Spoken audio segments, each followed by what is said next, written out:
example of how they've treated you differently. Okay, I'll give you an example.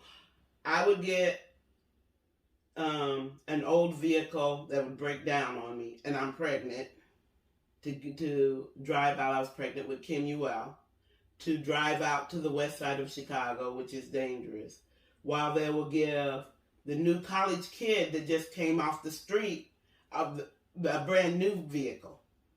And so that's like one little example. Then there's the bigger ones is like when it was time for me to get a pay raise and to get my promotion, they've tried to force me to teach, to train other people to be my boss.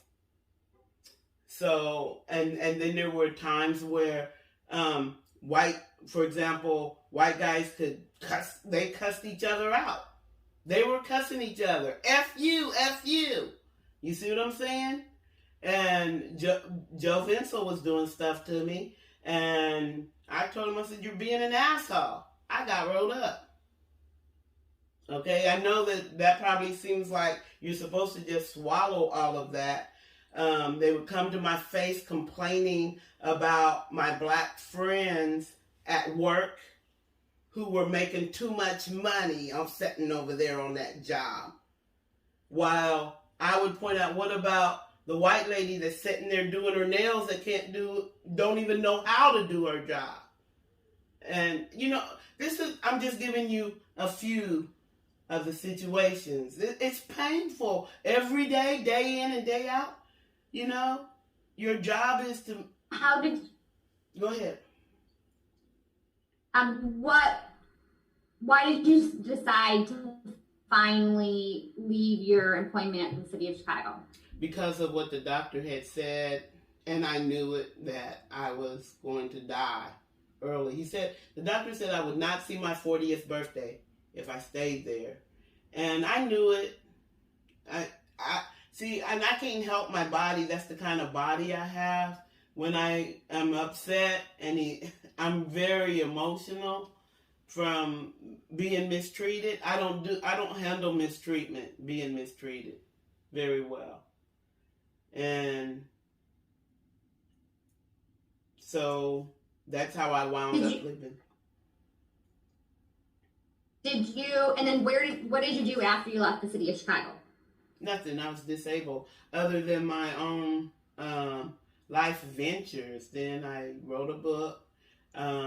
Before I even left the city, I had started doing a lot of studies. I'm a self-taught, where I went to the library and just stayed in the library studying how our condition got like this, why situations are the way they are. So I did a lot of studying to understand the situation. And then I wrote a book. When you say the situation, what do you mean the situation? The situation of humanity, where people treat each other the way they do, the racism, religion,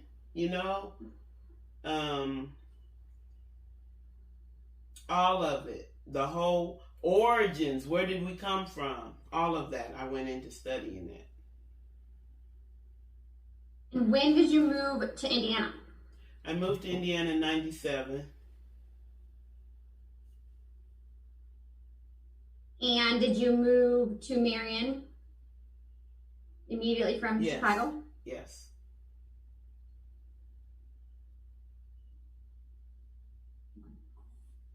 And did you ever file any sort of complaint against the city of Chicago?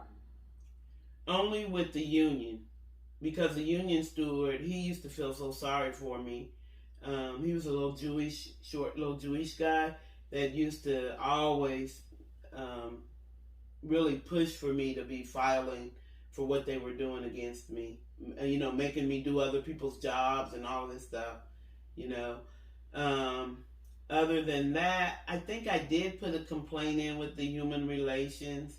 The nice thing is they can't fire you as long as you know your job and you do a good job. You're doing what you're supposed to do. They can't fire you. But there's absolutely no help to get them to stop tormenting you or to treat you equal. You can't make that happen. You know, just like with how the civil rights was. They're supposed to investigate, but they didn't come out. They didn't investigate. They so badly didn't investigate, they didn't even know who lived in the house. They didn't know that my grandchildren were on the lease, you see. But yet, they just take the side of the corporation. So that's a part of our system that has a problem with it. It's set up so that even when you do go to these organizations, now you have another entity that's against you, because they're not going to come out to tell what's going on, but yet they're going to say, oh, we investigated this and this is what happened. And that's what they do. So what happens? You filed a complaint with the union. What happened with that? With the union? They always got dismissed, pretty much. That's what they always did. And there was a lot of them, because he was the one that was, I think it must be something bad when they're making you do work that you're not supposed to do, because I didn't really mind the work. What I hated was how I was being talked to, how I was being treated as if I was, I'm not human. That's what I hated. But the union people don't like that. But what I don't understand is that did anything come of it? Nothing ever came of anything with what they were doing. So then, besides the complaint with the union, you said you recall filing a complaint with Human Relations. When you say Human Relations, do you mean an administrative agency? Yeah. And do you recall whatever came of that complaint? No, because I remember by then I was already knowing there's just no help. So I know I didn't follow up or anything. They didn't follow up. And, you knew that you weren't going to get any help. And so your employment with the city of Chicago was the last time you were employed, correct? Yes. No, there was 2 months employment with this box company for 2 months where I tried to just work a regular job. And that was where? That was here in Marion. They're closed now. It was Bosch? What was it? It was a box company. Oh, I don't remember the name of it. Okay. And you worked there, you said, for 2 months? Yes. And why did you discontinue working there? My time was up. I was a temp there, and my time was up. And I decided that wasn't going to work out for me, because I noticed that they demand you to move really fast. And so I'm a sweaty person when I move really fast. And so, yeah. In other words, they were complaining that I was sweating all over their boxes and stuff, and it just got nasty. And I said to myself, I needed to realize I was a professional. I'm not allowed to be a professional here, and don't try, because I really wanted to not. This was before I went back on disability, because I wanted to, even if I was working at McDonald's or something, to be able to just, by me being a regular person, I wouldn't be, because I don't mind the work, and I just wanted to be able to work, but I saw I wasn't fast enough, and I was too sweaty, and I was a mess. So I went ahead and didn't try that anymore as well. And so then after your short 2-month stint with the box company, that was the last time you worked, correct? That was the last time I worked. Okay. Okay, I am going to ask the court reporter to share my screen. Or I guess I do it. Yeah, you should have the privileges enabled now. Okay, perfect.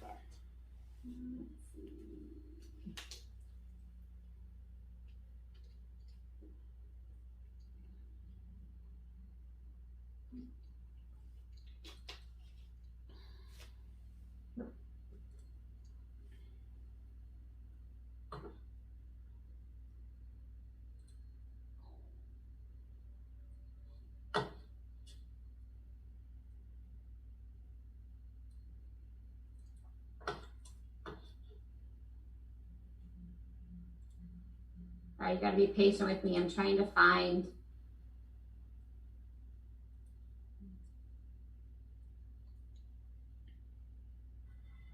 We do see your screen, just no exhibit yet. Yeah, there's no, I know. Excuse me. I'm gonna try again. I think it's, I clicked on the wrong one, possibly, yeah.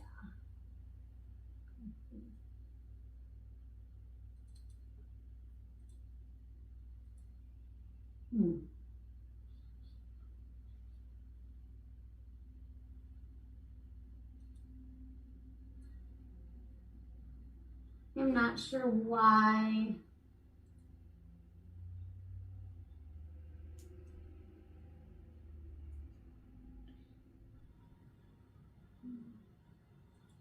Do you have the exhibit like already pulled up and you're just not selecting the right monitor, or? Yeah, I think that's the problem because I have two monitors and because I have them up and labeled on my desktop. I saved them.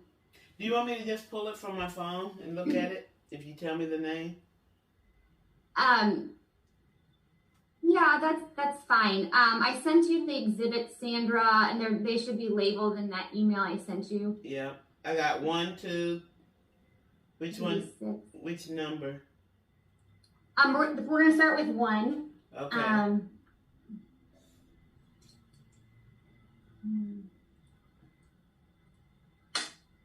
try one more time.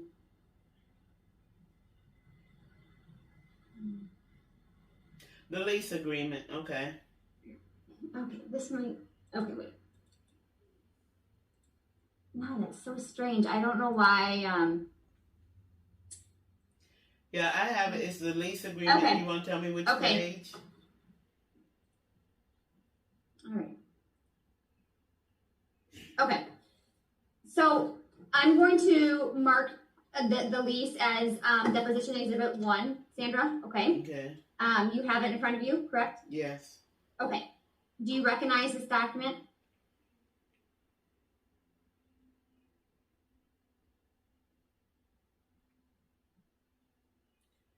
I mean, it looks like a typical lease agreement. You know, nobody remembers. I mean, it looks like a typical lease agreement. If this is the one they said that they gave me, it probably is.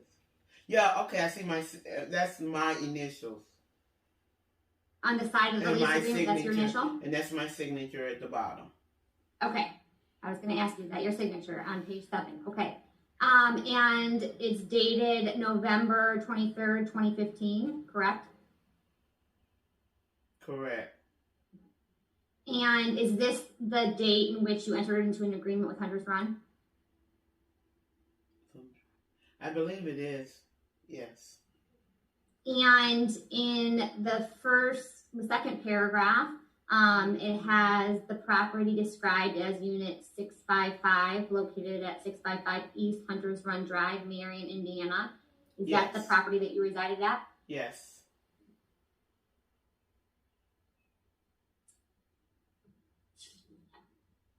And if you look on page 2 of the lease, section 4, it says initial occupancy.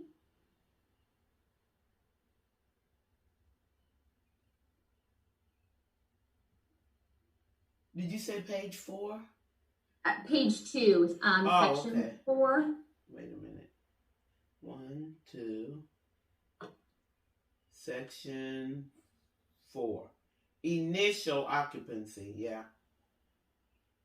Only you and your members, yes. Okay. And do you see that it says landlord specifically consents to occupancy of the apartment by the following persons? Sandra Black, Camille Shem, Christian, I can't pronounce the last name. Can you? Christian Ogunbuyide. Ogunbuyide, Victoria. Ogunbuyide. Okay. Like Kokum Yi, yeah, Okay. Yi Day. Next I'm time I'm sorry. going to just let you read it off. A Victoria Gorey. Yes. Okay, and Christian Gorey. Yes. Is that correct? Yes. Is it your understanding that those were the people that were permitted pursuant to the lease to occupy the apartment? Yes. Okay.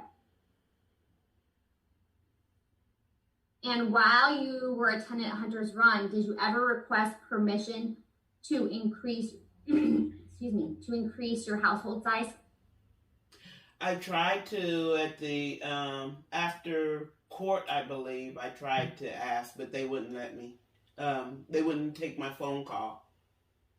I never could even get a response because they wouldn't respond to me. Did you ever request in writing to increase your No, I never requested in writing. And do you see section 5, changes in occupancy? You see that section? Change in occupancy. You must request and obtain written permission. Well, yeah, I see that, but I didn't move them in until I got the right from them anyway, so. What do you mean move them in? Who's them? I'm talking about when I asked them, I gave up my home because they would not do what, they would not talk to me. And so even though this is saying that you're supposed to ask for it in writing, it doesn't mean that you can't call and find out what is the process. So, because you don't remember all of this stuff that's on here. I just knew that I can't just move a person into my house, and I would never do that. So, yeah, I did not write it, but I did try to call them, and I would not move them in until I got it legally set up that it was okay to move them in. And who's them? Kim Well was already on the lease. So that would be JC and Naomi. And who's JC? JC is my Kim Well's wife. Ex-wife now? Ex-wife now. Correct. And they were residing with you at Hunter's Run? Yeah. And right after we signed the agreement that they could. Where were they residing prior to that? They were residing in Bloomington, in an apartment in Bloomington. And I had just remembered from the time he got kicked out, I forgot that he was living with somebody around here in Marion, but I didn't know nothing about that. I just knew I had told him until I could let him come in, he couldn't come into my apartment. So I think he did maybe leave from Bloomington and stay with some people. And I think on my discovery that I have for you guys, that I think, because I remember telling you, go and look that date up because it was after he left there that he came to stay with me. But I forgot that there might have been a couple of weeks, I'm not for sure. Just to be technical, I want to make that clear. I believe that he may not have just came straight to me. All I know is that when I brought him in, I had gotten the agreement, everything was signed, it was legal, I brought him in. And why did you bring them into what? He got kicked out of his home because of failure to not pay his rent. And was that in Bloomington? That was in Bloomington. And approximately when was that he got kicked out of Bloomington? I don't know. So when he got kicked out of his home in Bloomington for not paying rent, where did he go? I don't know where he went to. I don't know his friends. He has a whole different life. I don't know who those people are. Like JC, how he met her, all of that stuff. They're in a whole different city. The connection that he has with them, I don't know those people. How long did he live in Bloomington for? He was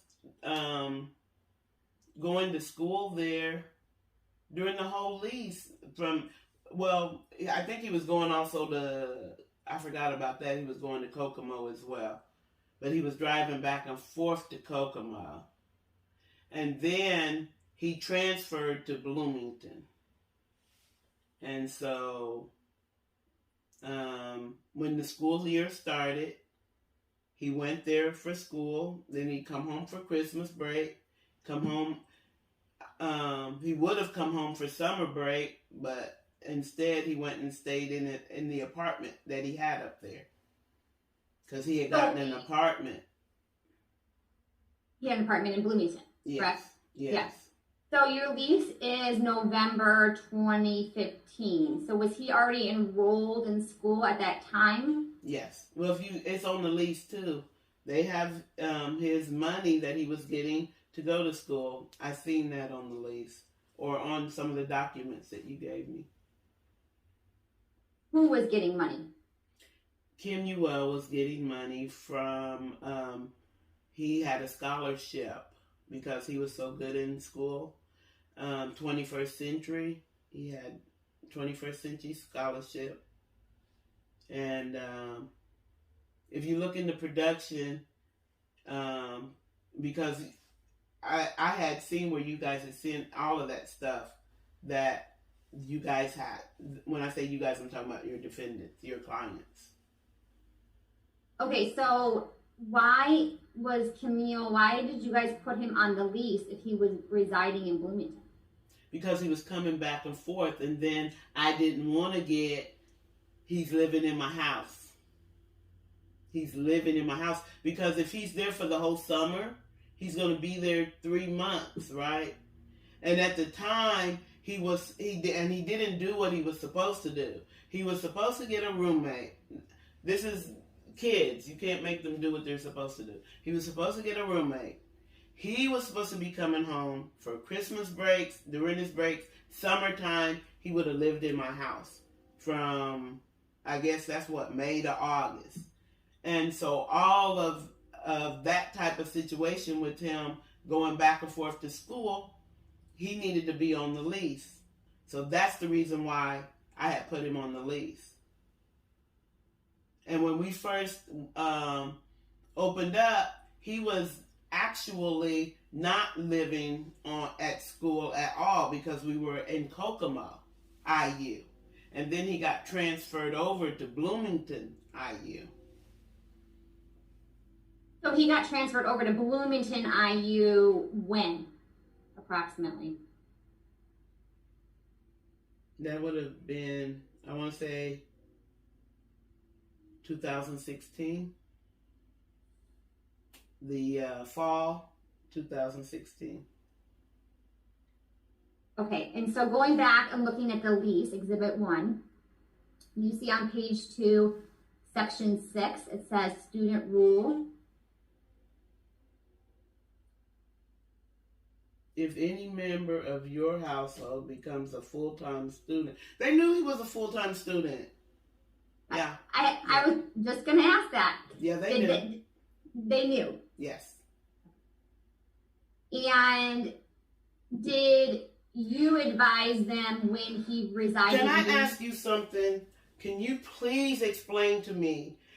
We are not trying to catch me for breaking any lease. What we're trying to do is to establish that I do the things that they accused me of doing. Now, they have not accused me of what all of these things that you are asking me of, Brittany. And this is really just doing too much fishing here. Like you're looking for something like I'm back on the lease to be evicted again. I'm objecting to that. If you have questions about unauthorized occupants, if you have questions about anybody before April 19th, then that'll be fine. Okay, Sandra, did you advise the defendants that your son Camille was living in Bloomington? I'm I'm objecting to that question. So if you want to go to the next one, fine. If you don't, close it down. Do whichever.